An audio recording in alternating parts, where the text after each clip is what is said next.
देवा हो देवा सूर्य देवा, सोनेरी किरणांचा देतोस ठेवा. पक्षी प्राणी नमिती तुझला, उपकार तुझे रे पृथ्वी माथेला.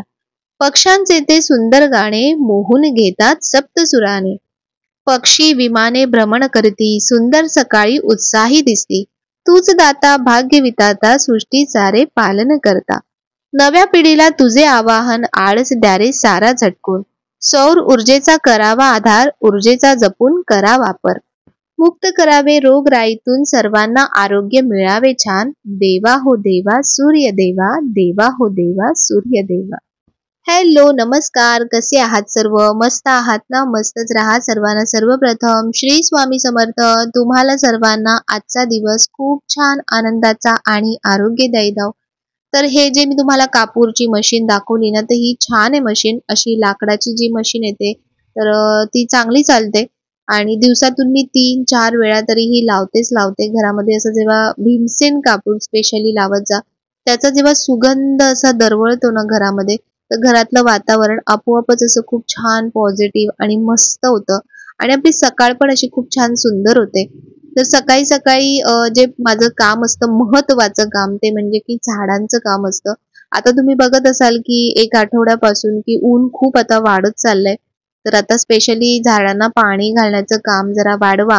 म्हणजे आता पाणी झाडांना जास्त घालायचं थोडंसं आणि संध्याकाळी काय करायचं, झाडांच्या पानावरती ना स्प्रे करायचं पाणी. त्याच्यामुळे झाडांची म्हणजे पानं सुकत नाहीत, लवकर पिवळी पडत नाहीत. बघा म्हणजे गरमी आहे तरी पण पानं बघा कशी हिरवीगार दिसतात.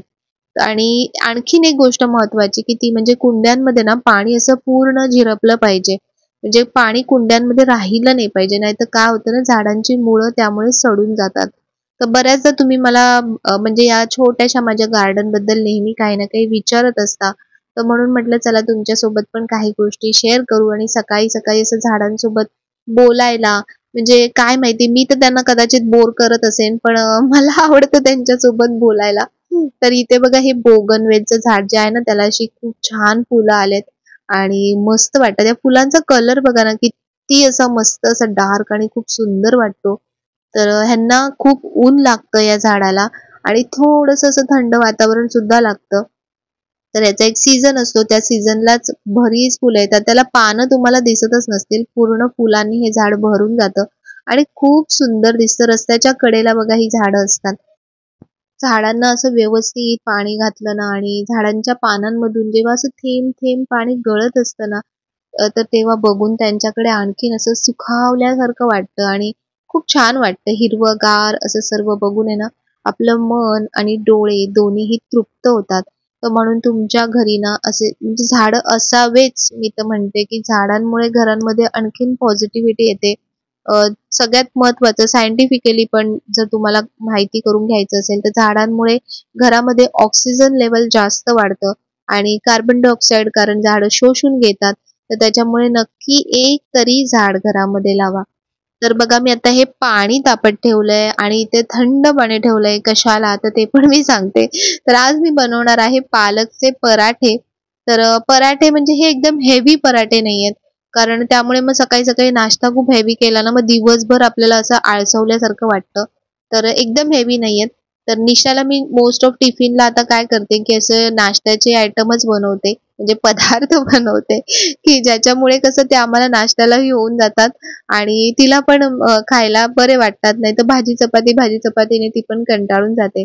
तर काय करायचं, पाणी असं गरम करायचं मस्त आणि पालक त्याच्यामध्ये असं छान ब्लांच करून घ्यायचा थोडासा.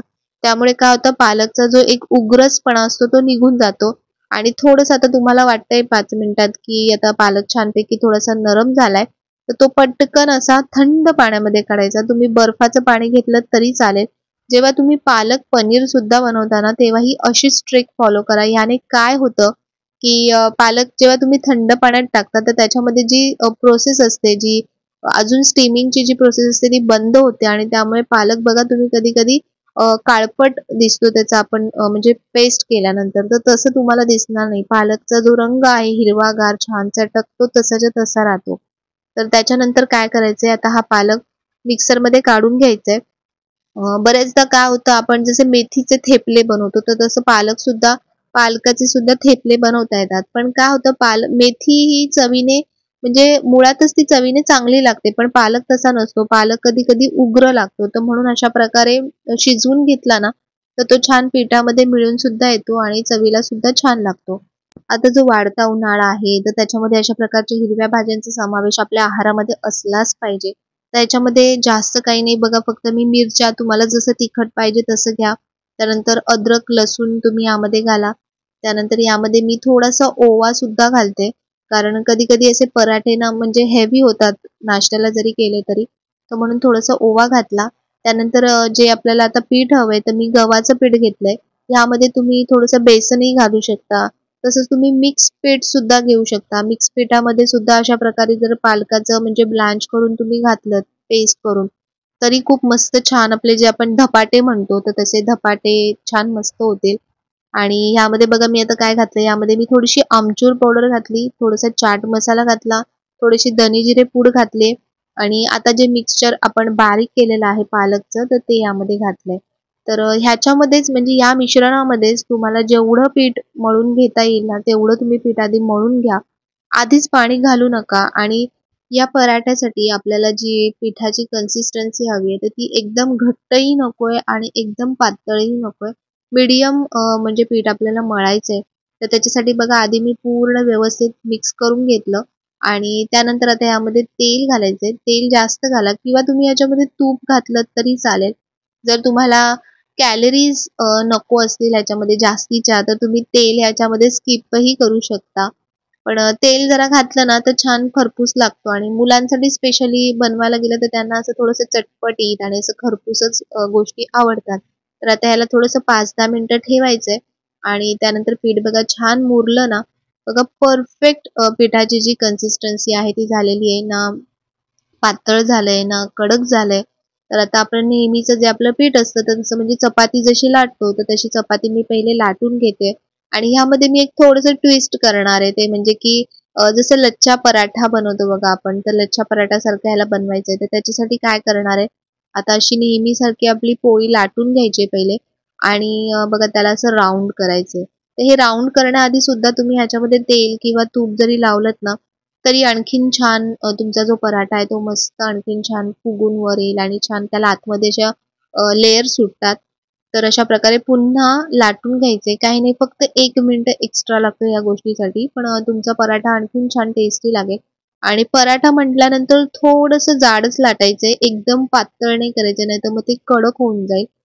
तर ह्याच्यामध्ये तुम्ही स्टफिंग सुद्धा करू शकता. बघा एका गोष्टीमध्ये तुम्ही किती साऱ्या व्हरायटी आणू शकता. ह्याच्यामध्ये तुम्ही लाटताना, जसं आता मी लाटलं तर तसं लाटताना तुम्ही ह्याच्यामध्ये चीज सुद्धा ग्रेड करून ह्याच्यामध्ये घालू शकता.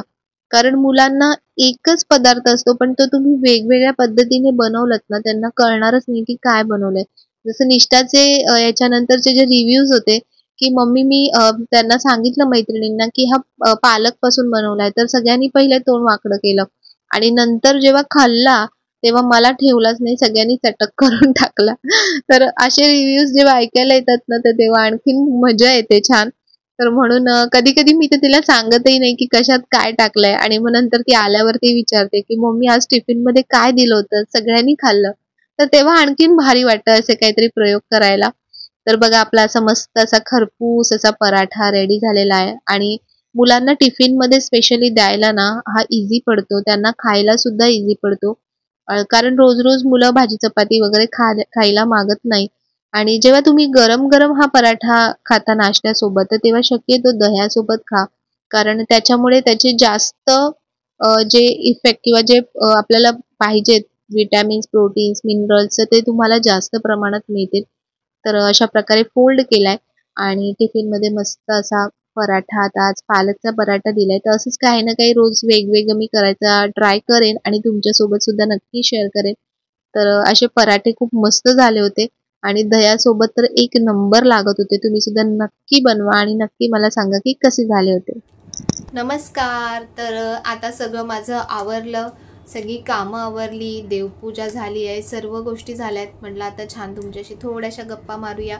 तर मावशीची तब्येत बरेच जण विचारतात की सगळ्यात पहिली जी गोष्ट म्हणजे जी खुश खबर मला तुमच्यासोबत शेअर करायची आहे तर ती म्हणजे मावशीची तब्येत आता खूप व्यवस्थित बरी आहे आणि आता व्हेंटिलेटरसुद्धा कालच व्हेंटिलेटर काढलं. जवळपास 1 आठवड्यापेक्षा जास्त ती व्हेंटिलेटरवर होती आणि खरंच हा ना मी खरंच सांगेन की हा माझ्या आयुष्यातला खूप मोठा स्वामी सेवेचा अनुभव असेल, स्वामी सेवेची प्रचिती असेल आणि सामुदायिक नामस्मरणाची एक प्रचिती असेल. तर मला तुम्हाला आज तेच सांगायचं आहे की जेव्हा मावशीची ती कंडिशन झाली होती तेव्हा डॉक्टरांनी लिटरली खूप क्रिटिकल कंडिशन म्हणून सांगितलं होतं आणि तुम्हाला माहिती की व्हेंटिलेटरवर एकदा माणूस गेला की म्हणजे त्याची शाश्वती खरंच खूप कमी होऊन जाते आणि खूप मनात एक आपली वेगळीच अशी धाकधूक सुरू होऊन जाते. तर खूपच आम्ही तेव्हा टेन्शनमध्ये होतो. पण जे आपण एकटं जे नामस्मरण करतो ती खूप वेगळी गोष्ट आहे आणि जेव्हा आपण सामुदायिक नामस्मरण करतो तर त्याच्यामध्ये खूप खूप खूप ताकद आहे आणि त्याचा अनुभव मला यावेळी आला. तर जसं आम्ही सकाळ संध्याकाळ आम्ही सगळे एकत्र येऊन व्हॉट्सअपवरती मी तुम्हाला म्हटलं की आम्ही नामस्मरण करत होतो तर खरंच त्याचे चांगले परिणाम, चांगला प्रभाव बघायला मिळाला आणि मावशीची तब्येत आता खूप व्यवस्थित रिकवर होते छान. माझं पायाचं म्हणाल तर कमरेचा त्रास जरा मला बऱ्यापैकी कमी वाटतोय औषधांनी वगैरे आणि पायाचा जो नसचा त्रास आहे तो असा कमी होणार नाही औषधांनी, तो मला व्यायामानेच कमी करावा लागेल.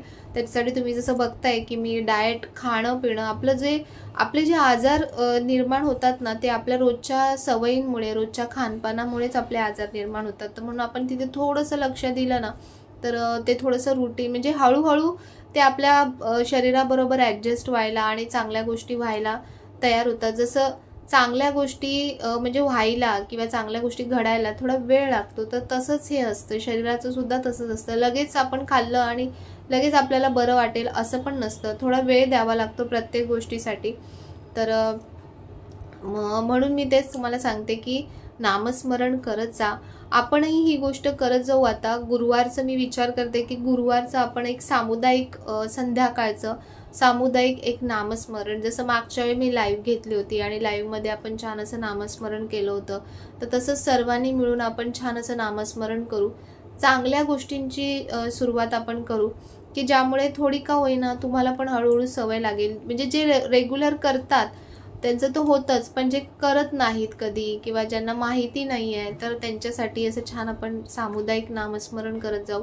सर्वांसाठी, कोणा एकासाठी नाही, आता सर्वांसाठी. मावशीसाठी मी वैश्विक प्रार्थना केली होती तर त्याच्यासाठी मला तुम्हाला सगळ्यांना खूप खूप धन्यवाद म्हणायचे की तुम्ही सर्वांनी तेव्हा लाईव्हमध्ये आलात, माझ्यासोबत प्रार्थना केलीत आणि तुमच्या सगळ्यांचे पॉझिटिव्ह आणि चांगले आशीर्वाद मावशीपर्यंत पोचलेले आहेत. काल आम्ही जेव्हा ग्रुप कॉलवरती होतो, व्हिडिओ कॉलवरती, तेव्हा मावशीच्या मुलीने वरती जाऊन म्हणजे हॉस्पिटलमध्ये जाऊन तिलासुद्धा दाखवलं आणि तिने छान रिस्पॉन्ससुद्धा केला. जेव्हा आम्ही सगळ्यांनी असं हात वगैरे करून दाखवलं, तिच्याशी बोलण्याचा प्रयत्न केला तर तिने म्हणजे रिस्पॉन्स दाखवला, हात वरती करून दाखवला. तर खूप खूप खूप चांगलं वाटलं मला की तिची रिकवरिंग स्टेज बघून खरंच खूप चांगलं वाटलं. अजूनही रिकवरिंग होते, अजून पूर्ण रिकवर नाही आहे ती, पण होईल आता रिकवर. आता खूप छान म्हणजे खूप छान पॉझिटिव्ह वाटतंय मला बऱ्यापैकी.